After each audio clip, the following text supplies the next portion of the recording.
இன்னும் என்னதாமா ஆச்சு? இல்ல மாமா, அந்த சிட்டு வட்டி வட்டி வட்டிப்பா. இந்த கந்தல்காரனுக்கு வட்டி கொடுத்துட்டு ரிட்டர்ன் ஸ்கூட்டில வந்துட்டு இருந்திருக்கிறா. ஒரு வழியில திரும்பும் போதே ஒரு பைக்காரன் குறுக்க வந்துட்டான். பார்க்காம திரும்பி இருந்திருக்கிறா. சாஞ்சி கீழே வந்துட்டாப்பா. கீழே சாஞ்சி விழுந்ததுக்கு எவ்வளவு பெரிய கட்டு போட்டிருக்கு? கீழே விழுந்ததுல கல்லில் தலை அடிபட்டுருச்சுப்பா. ஐயோ, பெரிய அடிபட்டுருச்சாமா?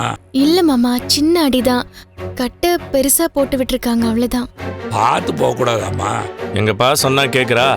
எல்லாத்துலயும் அவசரம், துருன்னு போயிடுறா. இதுக்குதான் புருஷன் பேச்ச கேட்கணுங்கிறது. ஏய், அவளே அடிபட்டு வந்திருக்கா, இப்ப போய் இதெல்லாம் சொல்லிட்டு இருக்க? என்னங்க கத்திக்கிட்டே இருக்கீங்க? ஏய், என்னடி தலையில கட்டு போட்டிருக்க? வண்டியில இருந்து கீழே விழுந்துட்டா. ரோட்ல பார்த்து போக வேண்டியதானே? கண்ணை எங்க வச்சுட்டு போன? கண்ணு மூஞ்சில தான் இருக்கும், வேற எங்க இருக்கும்? அப்ப நேரா பார்த்து போக வேண்டியதானே? கவனம் வண்டி ஓட்டத்துல இருக்கணும். வாய்க்கிழே பேச தெரியுதுல்ல? வண்டியை ஒழுங்கா ஓட்ட தெரியாது? எப்ப பார்த்தாலும் காசு சம்பாதிக்கிறதுல இருந்தா அப்படிதான் இருக்கும். வீட்டுல அடங்கி இருந்தா இப்படி எல்லாம் நடந்திருக்குமா? விஜயா, இப்பவும் ஏதாவது சொல்லிட்டு இருக்காது. நான் எதுவும் சொல்லல. பார்த்து பத்திரமா போக வேண்டியதானேன்னு கேக்குறேன். என்ன அடி பலமா பட்டுருச்சா?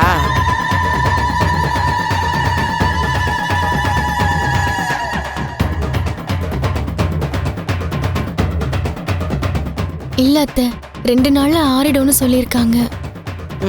சரி, அப்போ இன்னைக்கு சமைக்க மாட்டேன். பாத்தியாப்பா, அவங்களுக்கு அவங்க கவலை. டேய், நாங்க சாப்பிட வேண்டாமா? அதுக்கு அவன் மட்டும் தான் சமைக்கணுமா? மத்த 2 மருமக என்னாச்சு? இல்ல மாமா, பரவாயில்ல. மாத்திரை போட்டதுக்கு அப்புறம் வலி குறைஞ்சிருச்சு. நானே சமைச்சிடுறேன். வேண்டாம் வேண்டாம், அதான் அடிபட்டிருக்குல்ல, நானே சமையல் பண்றேன்.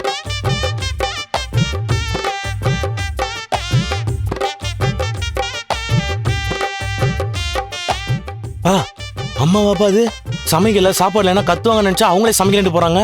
அவ எப்போ எப்படி நடந்துக்குவான்னு யாருக்கிட்டா தெரியும்?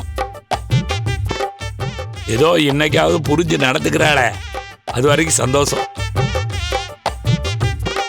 இப்படி அடிபட்டுருச்சுன்னு கவலையா இருக்கு. ஆனா அவங்க மேல நிறைய கட்டுப்பட்டுருச்சு. புதுசா கார் வாங்கினது, நல்ல ஜோடின்னு பேர் வாங்கினது, இதெல்லாம் சுத்தி இருக்கிறவங்க பாக்குறாங்கல்ல, கண்ணு படத்தான் செய்யும். கரெக்டுப்பா.